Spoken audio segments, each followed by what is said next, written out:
Lens formula पढ़ लिया, magnification पढ़ लिया, बनाते हैं अब न्यूमेरिकल्स को आसान चुटकियों में। कुछ एनसीईआरटी के क्वेश्चंस हैं, कुछ प्रीवियस ईयर के क्वेश्चंस हैं। चलिए पढ़ते हैं, बढ़ते हैं और देखते हैं कुछ न्यूमेरिकल्स।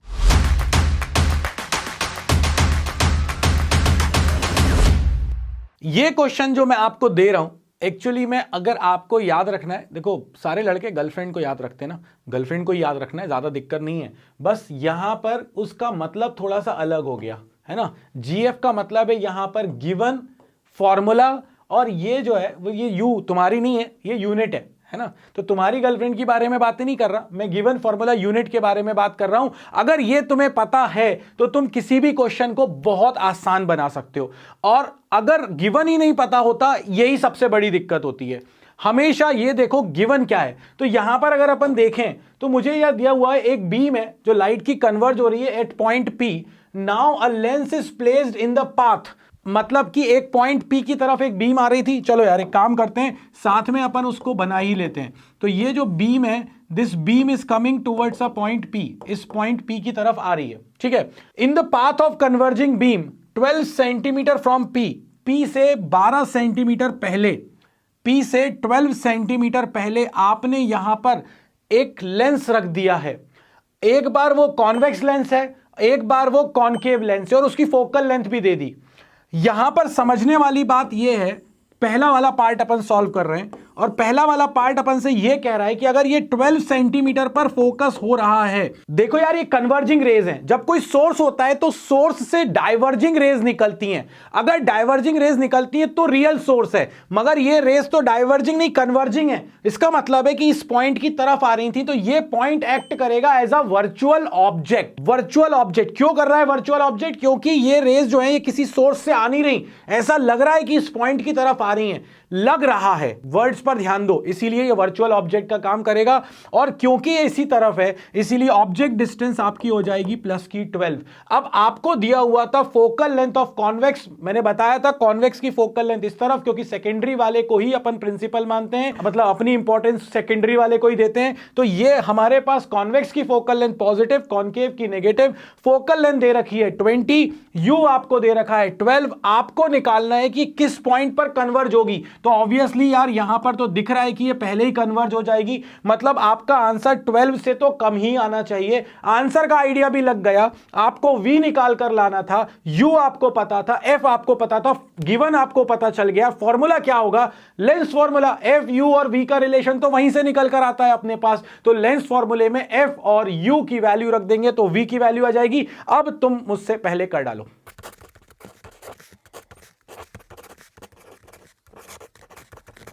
जब मैं कहता हूं तुमसे मुझसे पहले कर डालो, टीम वाले फास्ट फॉरवर्ड कर देते हैं। अब तुम सोचते होगे कि तुम कैसे करो, तो भैया तुम भी टीम वालों से स्मार्ट बन जाओ, मेरी स्पीड जो है वो 0.25 या 0.5 कर दिया करो।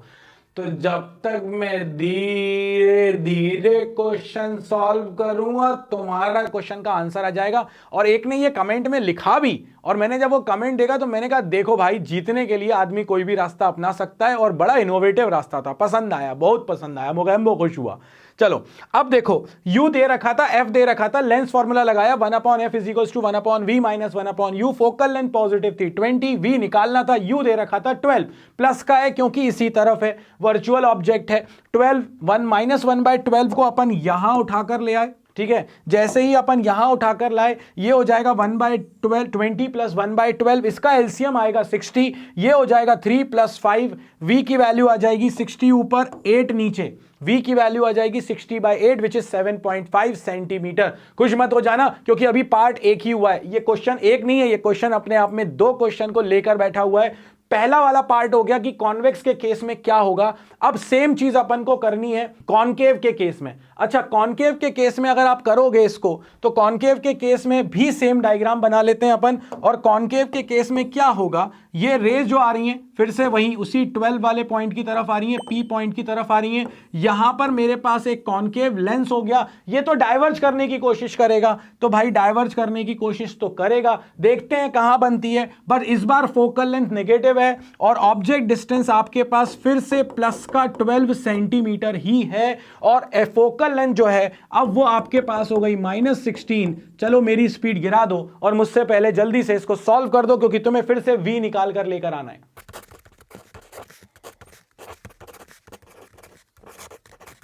आपका आंसर आ रहा होगा 48। 1/f is equal to 1/v minus 1/u, f की वैल्यू -16, कॉनकेव लेंस है, u की वैल्यू +12, वर्चुअल ऑब्जेक्ट है, फिर से बोल रहा हूं -12 को इधर लेकर आया, -1/16 + 1/12 इज इक्वल टू 1/v। इसका एलसीएम आ जाएगा 48, 48 से ये 3 टाइम्स, 48 से 12 4 टाइम्स, -3 + 4 हो जाएगा 1, 1/48, v की वैल्यू हो जाएगी 48 सेंटीमीटर। v की वैल्यू तो 48 आ गई, प्लस आ रही है, इसका मतलब है कि ये कन्वर्ज हो रही थी किस पॉइंट की तरफ, ये जा रही थी p की तरफ, मगर ये इसको डाइवर्ज करेगा, और डाइवर्ज करा, और ये अब जाकर मीट कहां पर कर रही है, 48 सेंटीमीटर पे। तुम में से कई लोगों को अपने आंसर पे डाउट आया होगा जब ये आंसर प्लस आया होगा, क्योंकि कॉनकेव तो डाइवर्ज कर देता है बाबा जी, पक्का कमेंट में मेंशन कर देना, डाइवर्ज कर देता है, तो भाई डाइवर्ज ही किया, मगर क्योंकि ये जो पॉइंट था, जो फोकल लेंथ है अपने पास वो 16 थी, और ये जो पॉइंट है, ये पॉइंट जो है वो फोकल लेंथ से भी अंदर है, क्योंकि ये डिस्टेंस अपने पास 12 थी।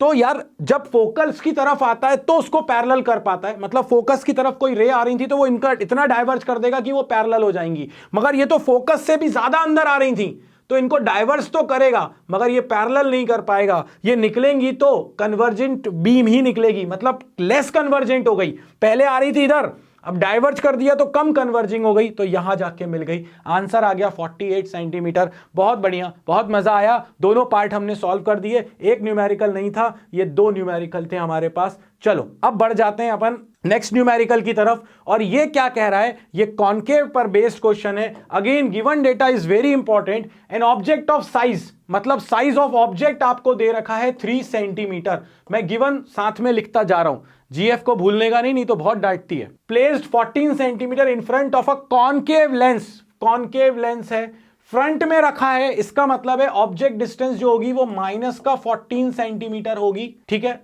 फोकल लेंथ 21 सेंटीमीटर, इसकी फोकल लेंथ 21 सेंटीमीटर है, मतलब कि -21 सेंटीमीटर है, क्योंकि कॉनकेव है तो फोकल लेंथ नेगेटिव है। Describe the image produced by the lens, describe का मतलब है आपको उसकी लोकेशन बतानी पड़ेगी, आपको उसका साइज बताना पड़ेगा, कितने साइज की बन रही है, क्योंकि आपको ऑब्जेक्ट का साइज दिया है तो आपको इमेज का साइज बताना पड़ेगा, आपको इमेज की लोकेशन भी बतानी पड़ेगी कि इमेज कहां पर बन रही है, और what happened if the object move further away from the lens, ये पार्ट बी है। और ये वो क्वेश्चन होते हैं जो हमसे गलतियां करवाते हैं, क्योंकि हम एक क्वेश्चन का एक पार्ट करके इससे खुश हो जाएंगे, बिल्कुल आहा मजा आ गया, बहुत बढ़िया, यही क्वेश्चन करना था हमें, और हम भूल जाते हैं कि इसका सेकंड पार्ट भी तो था। भैया जब सेकंड पार्ट तुम्हारे पास था तो सेकंड पार्ट को कर डालो, ये भूलना नहीं, याद रखना, बी बना देना, और इसीलिए जब भी क्वेश्चन को देखो तो वहां ए और बी लिख देना, ए करो तो ए पे टिक लगा दो, बी करो तो बी पे टिक लगा दो। ये बढ़िया बूटी बताई है मैंने तुमको, होती हैं बहुत गलतियां होती हैं ये वाली।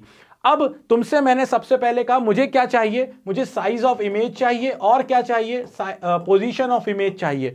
अगर U और F पता है, आंख बंद करके छोकरों निकाल डालो, छोकरियों तुम भी निकाल डालो, क्या निकलेगा इसमें, 1/f is equal to 1/v minus 1/u, v सबसे पहले निकल के आएगा, और एक बार v निकल के आ गया तो साइज ऑफ इमेज का सिर्फ एक फॉर्मूला बनता है, कौन सा, मैग्निफिकेशन वाला, m is equal to I/O is equal to v/u, उस फॉर्मूले को लगा देंगे तो अपने पास साइज ऑफ इमेज भी आ जाएगा।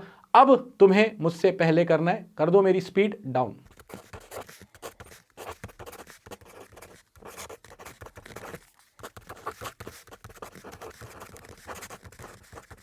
तो भाई अब अपन आगे बढ़ जाते हैं। अब अपन ने जैसे ही 1/f is equal to 1/v minus 1/u करा, f की वैल्यू -21 थी, लगा दी, v की वैल्यू निकालनी थी, u की वैल्यू -14 थी, रख दी, माइनस माइनस यहां पर हो जाएगा प्लस, क्योंकि यहां माइनस था मगर u भी माइनस का था, इसलिए इस माइनस को बना देगा प्लस। जैसे ही यहां पर आया, इस भाई को उधर लेकर गए, ये बन जाएगा माइनस का 1/21 माइनस का 1/14 इज इक्वल टू 1/v, ये आ जाएगा हमारे पास 42, ये कैंसिल हुआ, कितनी बार जाएगा ये, इसका एलसीएम आया 42, ये 2 टाइम्स चला जाएगा, ये 3 टाइम्स चला जाएगा, -2 -3/42 is equal to 1/v, v is equal to ये 42 इधर, ये -5 नीचे, -42/5 यानी कि माइनस का 8.4 सेंटीमीटर आपके पास आ गई इमेज डिस्टेंस। और obviously in case of concave lens, आपको अगर याद आ जाए तो कॉनकेव लेंस के केस में अगर आपकी फोकल लेंथ कितनी दे रखी थी, 21, और आपने ऑब्जेक्ट को यहां रखा है, तो इमेज हमेशा आपकी ऑब्जेक्ट से पहले ही बनती है।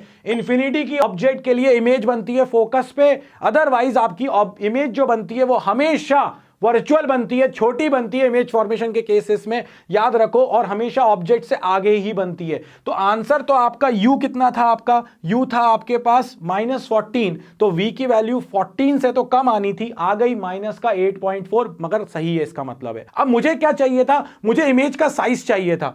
इमेज का साइज क्या करूं, तो मैग्निफिकेशन इज I/O। अब मुझे यार मैग्निफिकेशन थोड़ी ना पता, तो मुझे एक और फॉर्मूला ढूंढना पड़ेगा, और वो एक और फॉर्मूला मुझे मिल जाएगा v/u से। I मुझे निकालना है, O की वैल्यू 3 है, V की वैल्यू मैं 8.4 रखता, जबरदस्ती कैलकुलेशन बढ़ाता, मैंने क्या करा -42/5 रख दिया, अपॉन में U की वैल्यू -14 रख दी। जैसे ही U की वैल्यू रखी, ये 14 इस 42 को कैंसिल कर देगा 3 टाइम्स, तो ये आ जाएगा, और माइनस माइनस प्लस 3/5, 3 चला गया इधर, तो I की वैल्यू कितनी आ जाएगी 9/5 विच इज 1.8 सेंटीमीटर। इसका मतलब है कि इमेज छोटी बन रही है और बननी भी चाहिए थी, ऑब्जेक्ट 3 सेंटीमीटर। तो कैरेक्टरिस्टिक्स क्या निकल आई, इमेज इज डिमिनिश्ड और the size of image is less than size of object and it is virtual and it is at a position 8.4 centimetre in front of the lens. ये point निकल के आ गया।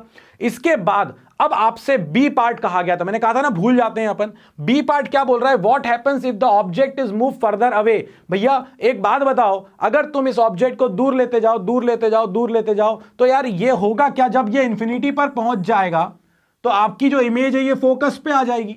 इसका मतलब है when object is going away, image is also moving towards focus.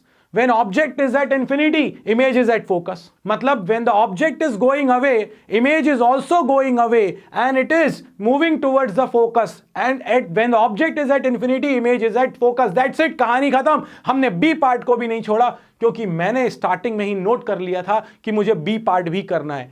ये हो गया कॉनकेव का, इसके पहले वाला भी कॉनकेव कॉन्वेक्स का था। चलो एक वैरायटी और कर लेते हैं, और ये आया हुआ क्वेश्चन है। अब इस क्वेश्चन को देखो क्या बोल रहा है, image obtained with a convex lens. Convex lens से मतलब फोकल लेंथ पॉजिटिव, पक्की बात है। इज इरेक्ट मतलब वर्चुअल इमेज है, क्योंकि इरेक्ट तो तभी बनती है जब वर्चुअल है। मैंने कहा था ना given in length 4 times the length of the object, मतलब कि मैग्निफिकेशन 4 टाइम्स है, क्योंकि जो इमेज का साइज है वो 4 टाइम्स है, और क्योंकि वर्चुअल है इसीलिए प्लस। लास्ट वाले वीडियो में बताया था लीनियर मैग्निफिकेशन में कि वर्चुअल के लिए लीनियर मैग्निफिकेशन पॉजिटिव, सो +4 है। If the focal length of the lens, क्योंकि कॉन्वेक्स है तो फोकल लेंथ आपकी प्लस की रहेगी भाई, तो ये हो गया प्लस का 20 centimetre. Calculate the object and image distance. मेरे पास एक छोटा सा फॉर्मूला भी है, बट मैं उस पर नहीं जा रहा, मैं तुम्हारे कन्वेंशनल मेथड पे जा रहा हूं, क्योंकि तुम लोग उसी से कर रहे होगे, उसी से करोगे, वो बाद में बोलोगे बाबा जी आपने इसी वाला तरीके से कर दिया, क्या मैं ये फॉर्मूला याद रखूं। इसीलिए मैं आपको बिल्कुल कन्वेंशनल मेथड से ही इसको सॉल्व करवा देता हूं। मैग्निफिकेशन इज 4, आपको फोकल लेंथ चाहिए। भैया फोकल लेंथ से v और u निकालने का एक ही फॉर्मूला मेरे दिमाग में आता है, and that is 1/f is equals to 1/v minus 1/u। But the problem is I don't know v, I don't know u, I only know f। मुझे u और v तो निकालने, इसका मतलब एक रिलेशन और चाहिए u और v में, और वो रिलेशन देगा मैग्निफिकेशन। तो मैग्निफिकेशन क्या बोलता है, v/u इज इक्वल टू क्या हो जाएगा 4, तो v की वैल्यू क्या आ गई 4u, दैट्स इट।